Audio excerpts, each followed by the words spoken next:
பொம்பளைன்னு சொல்லிக்கிறதுக்கே வெக்கமாக இருக்குங்க. பொம்பளைக்கு பொம்பளை தான் எதிரிங்க.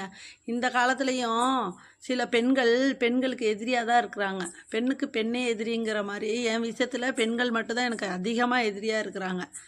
பெற்றவங்க தான் சரியில்லை, தாய் தகப்பன் தான் சரியில்லை, கூட பிறந்த அக்கா தங்கச்சி அண்ணன் தம்பி தான் சரியில்லைன்னு சொல்லி கட்டின புருஷனாவது சரியாக இருப்பான்னு பார்த்தா அதுவும் எனக்கு சரியான வாழ்க்கை அமையலை.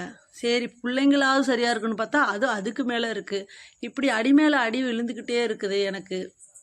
அது சரி, அதை விட்டுட்டு நம்ம ஒரு கோயில் குளம்னு போய் ஒரு 4 பேரை பார்த்துட்டு கொஞ்சம் மனசை ரிலாக்ஸ் பண்ணலான்னு அங்கேயே வெளியில் போனோம்னா அங்கேயும் சில பெண்கள் வந்து அவமரியாதைப்படுத்துகிறாங்க. என்னான்னு சொல்லிட்டா, நீ ஏன் கோயிலுக்கு வர, நீ ஏன் குங்குமம் வைக்கிற, நீ ஏன் பூ வைக்கிற, இப்படியெல்லாம் பேசுகிறாங்கங்க. இப்படியெல்லாம் எதுக்கு பேசுகிறீங்க? அடுத்தவங்க மனசை நோகடிக்கிறதுனால உங்களுக்கு என்ன கிடைக்குது? அவங்க ஏதோ ஒரு சுதந்திரத்துக்கு, அவங்க மன நிம்மதிக்கு ஏதோ போகிறாங்க வராங்க. என்ன மாதிரி பெண்கள் எத்தனை பேர் இருக்காங்க, வீட்டிலேயே முடங்கியும் கிடக்குறாங்க. எவ்வளோ நாளைக்கு தான் முடங்கி கிடக்கிறது? சரி, வெளியில் வந்து 4 பேரை பார்க்கலான்னு சொல்லி வந்தால் அந்த பொது இடத்துலையும் மனசை நோகத்தாங்க அடிக்கிறாங்க. நீ ஏன் பொட்டு வைக்கிறேன்னு. இது என்னங்க கேள்வி? பொட்டு வைக்கிறது தப்பா?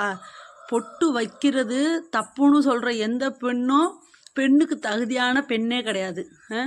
பொட்டு, பூவு, மஞ்சள், குங்குமம் எல்லாம் பெண்ணுக்குன்னு உருவாக்கப்பட்டது தான். என்ன கல்யாணம் ஆன பிறகு வகுடு குங்குமம் வைக்கிறோம், மெட்டி போடுறோம், தாலி போடுறோம், இது மட்டும்தான்.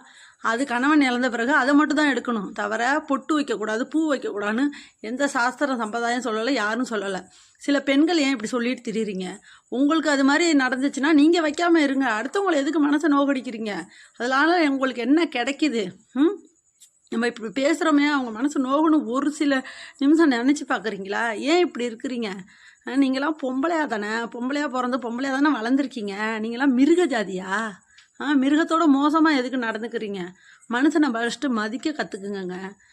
ஒரு பொண்ணை எவ்வளோ அடிமட்டமாக பேசணுமோ அடிமட்டமாக பேசுகிறீங்க. என்ன மாதிரி பெண்கள் வந்து எதுலேயுமே சுதந்திரக்கூடாது, வீட்டுக்குள்ளேயே முடங்கி இருக்கணும், என்ன நடந்தாலும் இவ வெளியிலே வரக்கூடாதுன்னு குட்டி குனியை வச்சு வீட்டுக்குள்ளேயே உட்கார வைக்கிற அடிமத்தன வாழ்க்கை தான் வாழ வைக்கிறீங்க எல்லாருமே.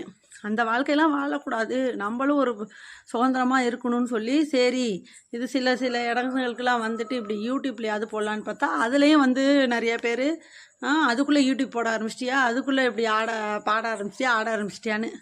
எப்பா, எனக்கு மாதிரி கஷ்டம், எனக்கு வந்த மாதிரி கஷ்டம், மன உளைச்சல்,